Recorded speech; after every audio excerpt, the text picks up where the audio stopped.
Hi, my name is Jessica and I was diagnosed with stage 2 Hodgkin's lymphoma in February of 2024 at the age of 26, and I'm from a county called Essex in the United Kingdom. I got engaged in the July of 2023 and I was perfectly fine. Everything was healthy. I was loving the gym, I was going to work, meeting friends, just kind of living your really average boring life. But I was just so happy, just going to work, going to the gym, being with my partner.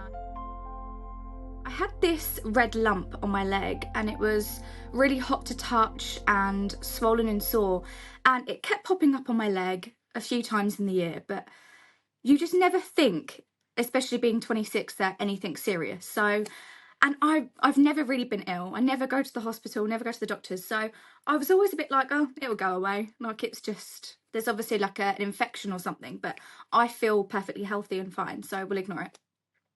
So I had my engagement party in the September of 2023, and again, in all of my pictures there's just this big red lump, and I've tried to cover it with makeup and we're just ignoring it and it's gone. And then it comes back a month later in the October. So I went to the doctor, our GP, and was like, I have this lump on my leg and I don't know what to do with it. And I've been on the contraceptive pill for over 10 years, so my GP said it's probably something to do with that, so we'll switch your pills. 2 weeks have gone by, everything's, still going on in life. I'm still really healthy and happy, and it's come back up again. So I've gone back to the doctor and was just like, it's still here, what do I do? It's really painful. And she said, sometimes with lumps on your leg, it could mean that there's something to do with your lungs. We'll get you for a chest x-ray. So I went to the local hospital before work and I said, look, I'm really sorry to be dramatic. I've been sent here by my GP to get a chest x-ray, over a lump on my leg. How silly is that? And I'm like laughing with the radiographer. And I got a call the next day to say, no, there is a big mass going on in your chest. Let's do some tests. And I got called in and the word lymphoma was thrown around, but I was like looking at my partner like, I've never heard of that word in my life. I don't know what, it's an infection or something.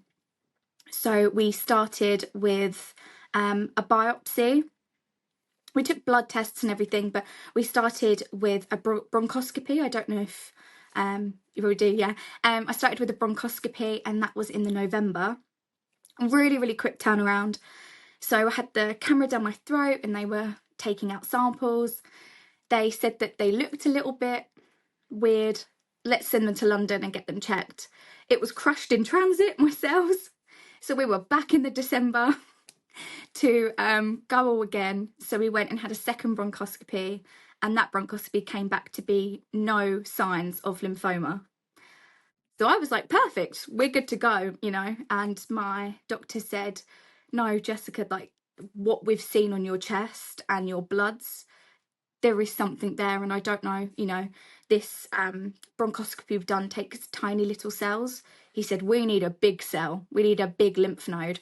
So then in the February of 2024, I was booked in for a video-assisted thoracic surgery where they removed a part of it on my chest. And then about 3 or 4 weeks later, I was diagnosed with stage 2 Hodgkin's lymphoma. And I was so healthy and I had absolutely no symptoms. So I know the symptoms are itchy skin, losing weight, and I was losing weight, but that was all intentional. Nothing, I wasn't dropping dress sizes drastically. It was a pound, it was normal weight loss. I had no drenching night sweats. I had absolutely no symptoms. I feel like I was the healthiest I ever was when I had cancer, which you would never think, would you? I remember saying to my doctor, I was like, you definitely have the wrong scans. I was like, I can go running, and you're telling me that I've got this mass in my chest. So once I had my PET scan, it was a 19 centimetre tumour in my chest, all along my collarbones, and in my throat and in my tongue, which is a really random one to be tongue as well. I just feel like I was so numb and I don't think I took it in. I remember I got called in and one doctor was sitting there and I had a nurse with me as well, and they were saying it and I just feel like my brain just went off somewhere else. It just kind of ran away, and luckily my partner was there and he was taking notes and asking the right questions, because I was a bit like, just really numb by it. But it was just the strangest thing is my doctor was just so calm about it. It was just like telling someone, you know, the calmest news. That's what I think, that's why I didn't kind of panic, because everyone in the room was just really calm, and he just insisted it's really treatable, you know, and we're going to do everything we can to sort. And I was just like, what is going on? Like, this can't be my life. That day that I was diagnosed, I was told that I was going to be going to Cambridge. So it's a really, really big hospital called Addenbrooke's in Cambridge in the UK, as the chemotherapy I needed wasn't available in my local hospital. So my treatment plan was to have a harsh chemotherapy. It's very strong, but very effective. They said we're going to hit it as hard as we can and then hopefully lower the dose. But before I started, they wanted to discuss fertility treatment with me. Being only 26, not having any kids of my own, their biggest concern was, do I want kids? And me and my partner said yes. So I had to do a 2-week egg retrieval process. And I'm just so lucky. And again, with the NHS, that this was all free for cancer patients, which is just something that I am just so thankful for. I had to have daily injections and pills, and I went up to London 3 times a week to have a look at my eggs, see if they're all okay. And then I had an egg collection, which I know in the UK costs around £8,000 to do. So I was just so thankful for the NHS and able to do that. I mean, I was a little bit on the lower side. Sadly, I only got 5 eggs were collected from my egg retrieval. But like my mum says, 5's better than none. So I was just grateful for them. And I started that. My egg retrieval was on the 8th of April, and I started chemotherapy on the 17th. So it was the quickest turnaround ever. So I did fertility treatment all through March. And then April we started chemo, and it was like, oh, what is my life? How is this something that's happening? Rounds, I did 4. So that included, so that was 12 infusions of chemo. So I was in chemo Monday, Tuesday, Wednesday, and then had 5 days off, and then you're back again, having another hit, wait 2 weeks, you're going back in again. And it was really hard. I mean, 3 days in a row to have chemotherapy, especially on my first day. I kind of didn't know where I was going, turned up at the hospital, having to ask people like, where do I go? And it's just horrible. I mean, you walk into that room and it's just quiet, and just the noise of beeps and the sound of like people being really ill. And I looked quite young compared to other people in that unit, so it would be the walking in and kind of you get people look at you going, oh.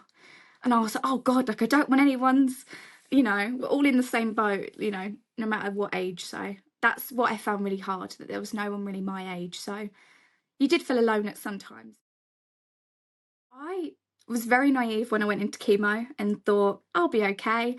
And my consultant said you will lose your hair when you go into this round. So that went straight in, and I was like, oh, I won't lose my hair. And it just, the first day that I left the hospital, came back to my mum's house, and I laid in bed, and my chest, I turned over in the night, and it felt like I was having a heart attack. I wasn't, but it just felt so tight and compressed. And I was crying to my mum, being like, why am I already getting these? And she was like, you've literally just had like poison in your body. You have about 9 different drugs. I was there from 8 in the morning to 6 o'clock at night. So I was having that pumped through me all day. So it's very naive when I look back and I think, why did I feel ill? And I'm like, yeah, of course you felt ill. It was just that the nausea hit you straight away. Just felt so weak, and I was just like, how? I literally could run a couple of weeks ago, and now I feel like walking down the stairs, I was so out of breath. But luckily they put me on a lot of steroids as well, so that helped with kind of gaining my appetite back, gaining some strength, not feeling so rough. But I think once I got through the first round and the first cycle of it, you kind of find your way with the side effects. You know what works for you, what doesn't work. Where the first day I kind of went in blind and was like, what am I doing? But I got into a routine with it, which was good. That has got to be the hardest part of, I think, probably anyone's, you know, I can't speak for everybody, but being a woman, it was definitely like the hardest part of my journey. It came out incredibly quickly, and that's what scared me, you know. I thought, oh, you know, maybe by my 3rd, 4th, maybe, you know, maybe a month down the line. We're talking 2 weeks. I woke up one day with another symptom which people don't talk about, is the intense bone pain. You have to inject yourself after chemo to make sure that you're feeling better, to boost your cells up, and I was in excruciating pain with all of my bones. And I remember laying up in bed because I had a shooting pain in my back, and I just touched my hair and I went like that, and it was the tiniest bit of hair, and I just bawled my eyes out, and my partner was like, that could just be normal hair, you know, that comes out. And I was like, no, I think that's a lot more than. And then just every single day, just brushing it more and more. And I remember brushing it once and just seeing massive clumps come out. And I went to my mum's house, and I'd lost all of the hair on the top of my head, and it was kind of clinging from here downwards. And it looked horrible. It looked really, really bad. And I just looked at myself in the mirror at my mum's, and I said, I can't go on like this anymore. I said, look at me. And I just went into the kitchen, I popped my phone on the side and just recorded myself and my partner shaving our heads.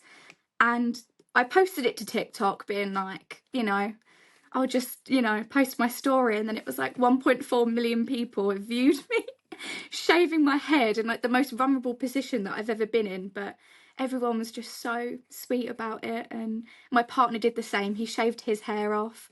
And then we shaved it to kind of like a cute buzz cut. And then you don't realise that also falls out. So I thought I was looking cute rocking, you know, a buzz cut. And then you get in the shower and you're like, oh my God, even that's coming out. So that was really hard. But I just feel like I try to make jokes about things in my life, to just trying to, like, you know, I always try and crack a joke or something to try and make me feel better. So the whole time I was just joking about it and trying to make everyone else laugh, and then they don't feel so as uncomfortable and awkward. And they're like, oh, well, if she's laughing, then I'll laugh as well. It was really hard on treatment to even just brush your teeth, and as you look at yourself in the mirror, it's like I was all swollen from my steroids, then completely bald, and you just look at yourself and you're like, this isn't me. And it was just a constant reminder, anywhere around the house, anything with a mirror, looking at my phone and seeing my reflection and being like, this is me now. But I think my mentality has completely changed. Before, I used to get like really angry at the littlest things in life, or things would like really get to me, or I'd take things too seriously. And it's like, do you know what? It's really not that important anymore. I think once you have a health problem and a health worry, everything becomes so small. So I just took that time to just be with myself.